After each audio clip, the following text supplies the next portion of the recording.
The year was 2014, and I had fallen from grace.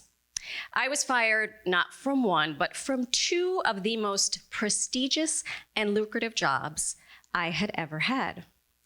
And on that day in 2014, as I tried to put the puzzle of my life together as a freshly divorced single mother of two boys, I was preparing for an afternoon of very, very perfunctory calls with television executives, agents, anyone on LinkedIn that might remember that I was once a really good broadcast journalist. My boys were doing what all 5-year-old and 3-year-old boys do, doing back handsprings on the sofa and doing push-ups on the dining room chairs.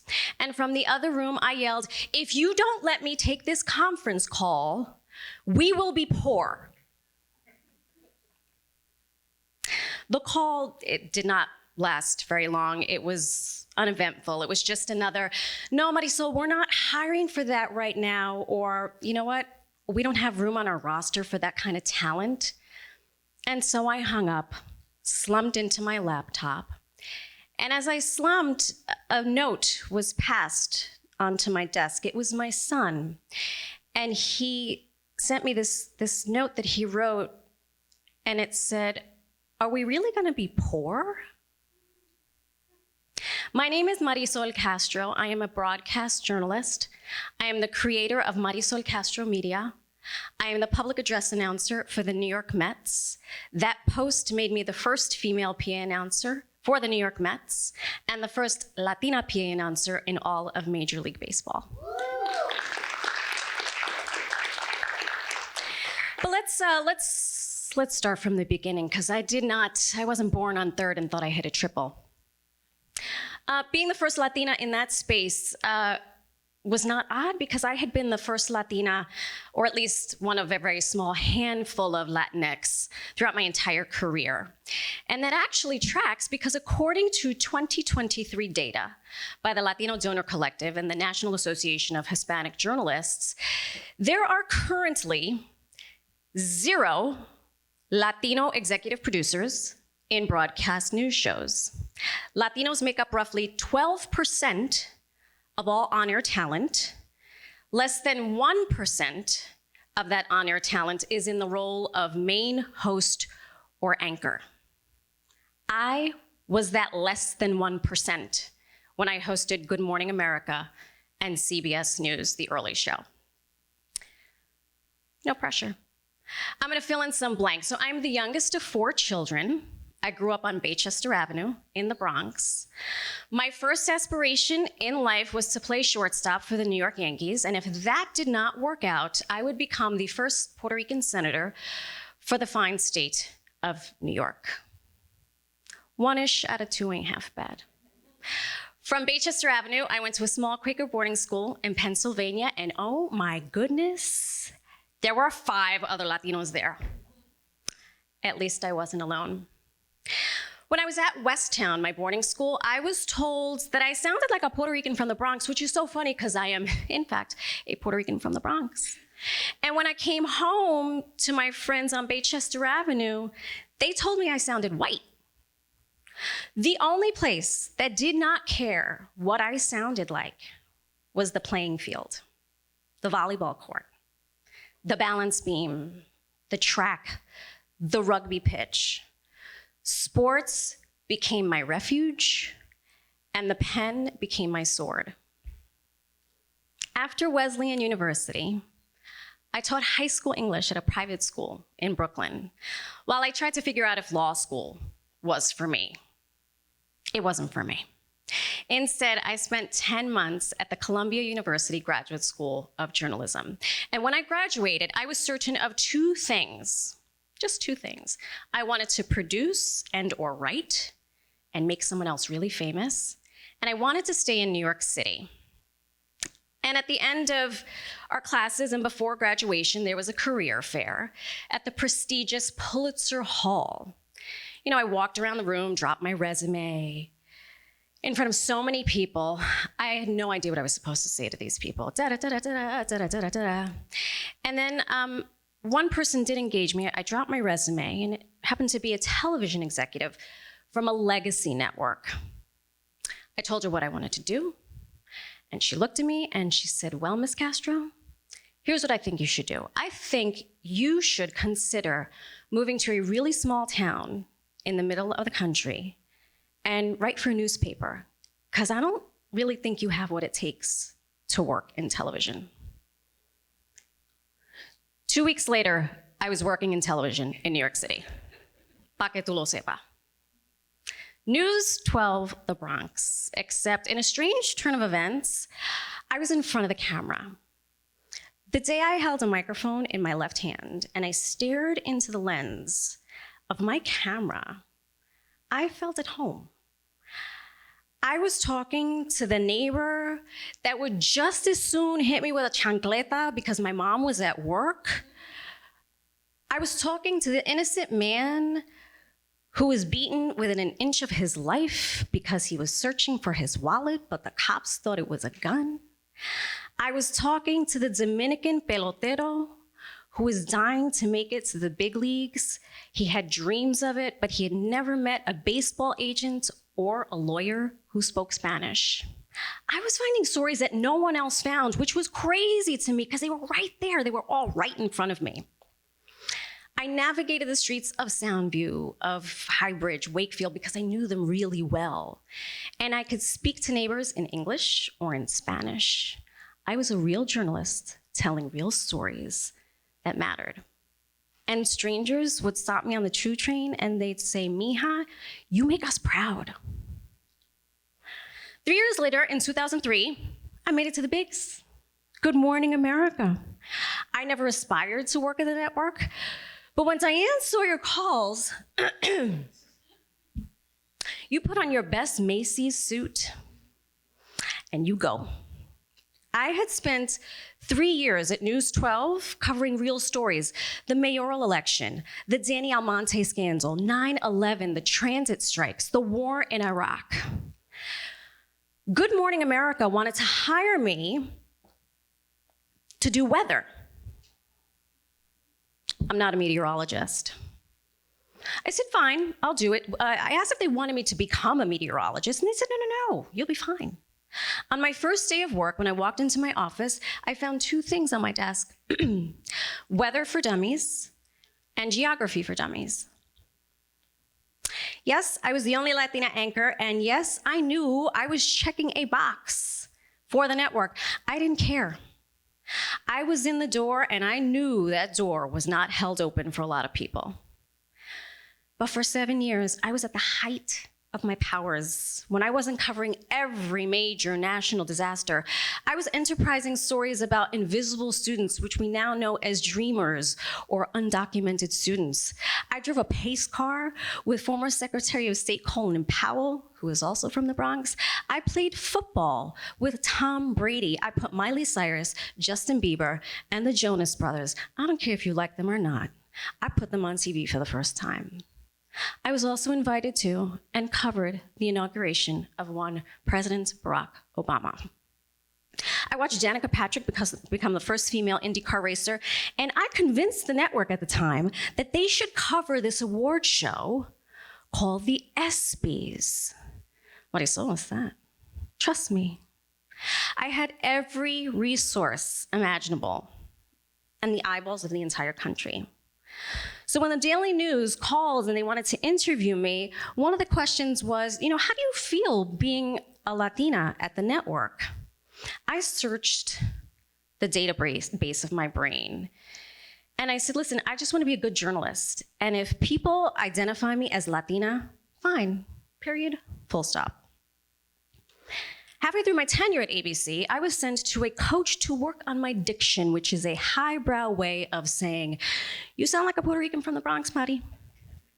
I welcomed it because I really wanted to be better. After all, my volleyball coach spent his free time training me to play with my left hand when I had tendonitis in my right shoulder. My track coach got up at 4 o'clock in the morning with me and made me run so I could be stronger and faster. So I looked forward to getting in some reps with this coach that ABC News was paying for. And on her first day, God love her, she said, Marysol, there's nothing wrong with your voice and you don't have an accent. We spent the next 4 lessons just gossiping about the state of morning television.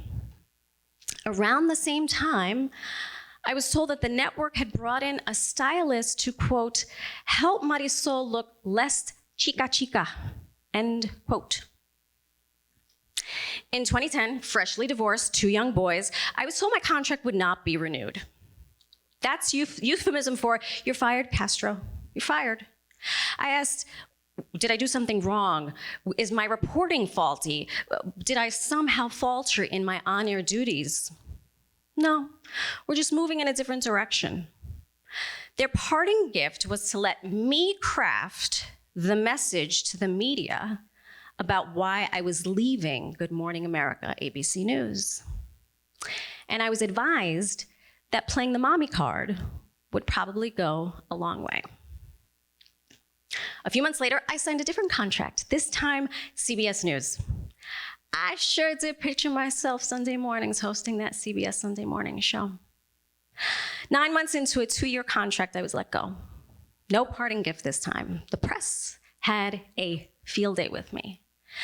But I couldn't mourn, I couldn't be angry. I wasn't even allowed to ask questions, which is the biggest of all ironies. A journalist could not ask the most important question, why? As I move forward with my life, on my best days, I saw my experience as this. At GMA, I grew as a storyteller. My close circle of producers, directors, floor directors, editors, they pushed me to be better. At CBS, my 3 co-hosts and I, we were doomed from the start. We were just placeholders, while the network figured out how it was going to win the morning show wars. Once they knew the plan, my co-hosts, well, they were allowed to stay through the end of their contracts. We were getting picked off one by one like a game of dodgeball. They could stay through the end of their contracts.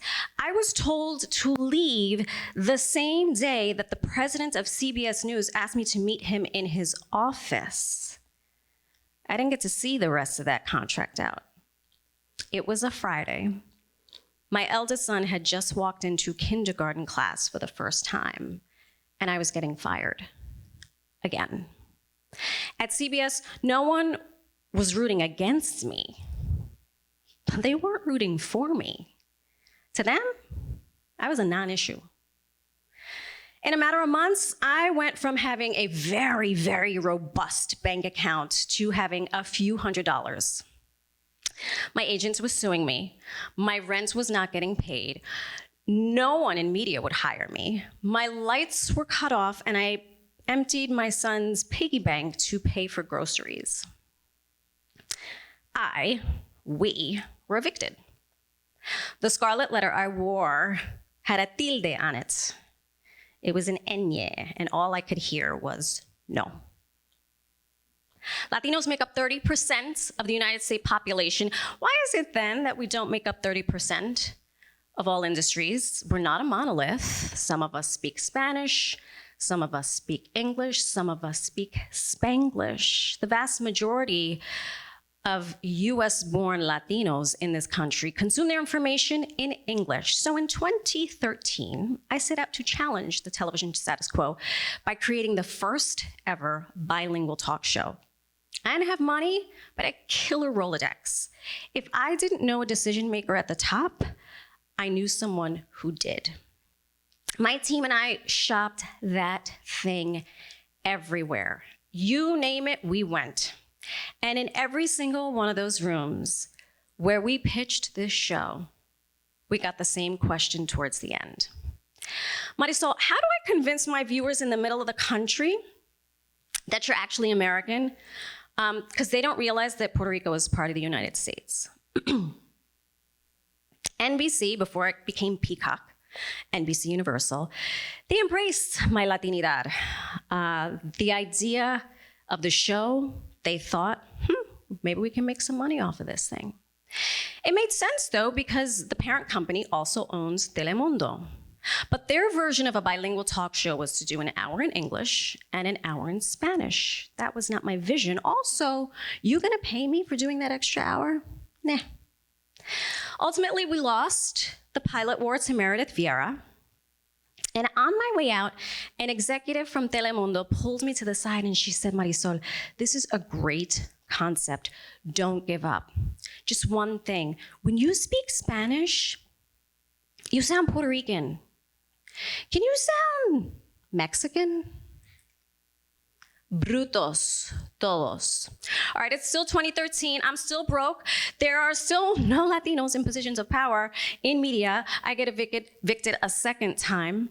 I move in with my sister and her family for a second time. I cold call Channel 11, WPIX TV, because I had worked there so many years ago, and I ask for a job. They comply. It was brutal. I was hosting the 4 a.m. newscast. I would wake up at midnight every day. Remember, I'm still a single mother of 2 boys. Every day I came home, all I could think about was being the journalist that I once was. How could I tell stories of the Latinos that were yet to represent Congress from the Bronx who were Puerto Rican, or the Latinos who started Fortune 500 companies, or the Latinos who would go on to become the first CEOs of some of the most reputable fashion houses in the world? I was living paycheck to paycheck, and it turns out, as children get older, they become more expensive. Through a little bit of luck and timing, I land a job at ESPN. I'm back at the bigs. Yeah, I covered boxing and baseball. You know who loves boxing and baseball? Latinos. You know how many Latinos are in the majors? 25%. You know how many reporters are Latino that are actually covering them in English? 1%. I loved this job with my entire heart. I hated it when they let me go 2 years later. But I believed them when they said, Marysol Castro, it is not you. Because I, along with 2,999 of my other colleagues at ESPN, got let go that day in what would become the first of many, many layoffs that ESPN would make over the course of 6 years. So my failed bilingual talk show, it was like this phantom itch. I could never really scratch it. I asked it questions at night before I went to bed. In the morning, I asked it for answers. This idea was nowhere. It was not on traditional television. It was not on a digital platform. I had to get it out of my head and into the world. So I decided to do it myself. I found a team of 20-something-year-old photographers and editors to help me with this entire thing. I had no money, but I paid them in really delicious homemade food and access to my Rolodex. In 2018, at that point, a talk show felt really dated and really expensive. The one thing I knew that I did know how to do, I was really good at listening to people. And I was really good at watching their body language. I had this ability to assuage the fears of the people I spoke to. They returned that favor by telling me their deepest, darkest secrets on a hot mic with cameras rolling because they trusted me. So I shot the pilots for what was then known as Somos. If you don't know what Somos means we are in Spanish. And one of the beautiful things about the Spanish language is there are 2 verbs for to be. Estar and ser. Estar is temporary. Estamos aquí. We're here, but for a finite period of time. Somos is permanent. Somos aquí. We're here, and we're not going anywhere. It was permanent and real. And since I was the CEO, I was not going to fire myself. I shopped Somos, the pilot, around for a few months, not a whole lot of traction from traditional media. I posted a few teasers on Instagram and YouTube, but still nothing. And then one day I got a call. It was from the New York Mets. Why me? Why now? By the way, have you heard my voice? Because there are some folks in this business, they don't really like my voice. Why a woman? Why a Latina? Okay, listen, the leagues, They don't get a lot right, especially now when the #1 draft pick in the WNBA is getting paid a base salary of roughly $76,500 for her first year, while her male counterpart is making $12.2 million a year. And I'm not talking about endorsements, I'm just talking about a base salary. Major League Baseball hired the first female PA announcer, Ronnell Brooks Moon, in 2000. But I'll remind you, Major League Baseball was founded in 1876. It takes them a while, apparently. So back to the voice on the other end of the call. Why me? Why now? Why a Latina? Here's when the leagues sometimes get things right. The New York Mets knew that they wanted the voice of the team, the voice of the ballpark, to reflect the people that spend their hard-earned money to watch 9 innings of baseball. And it did not hurt that a third of the players identify as Latino. If I couldn't be shortstop, this wasn't half bad. The Latino players were so happy when I would go into the clubhouse and ask them how they wanted me to pronounce their names in Spanish. Mari, mi padre. My parents are going to be so happy to hear my name pronounced correctly. I loved knowing that I was playing a really small part in the identity and the culture of the team. The fans were not so happy about it. In fact, many of them came for my head on social media. Why does this girl have this job? Why does she speak like that? You're in America now, speak English. This was 2018. I was the reason why the team lost. I was the reason why the players weren't playing well, and on and on and on. I never responded on Twitter or Instagram. I just kept showing up every single day. And here we are 7 years later, pa que tú lo sepa. Making history wasn't gonna make me rich.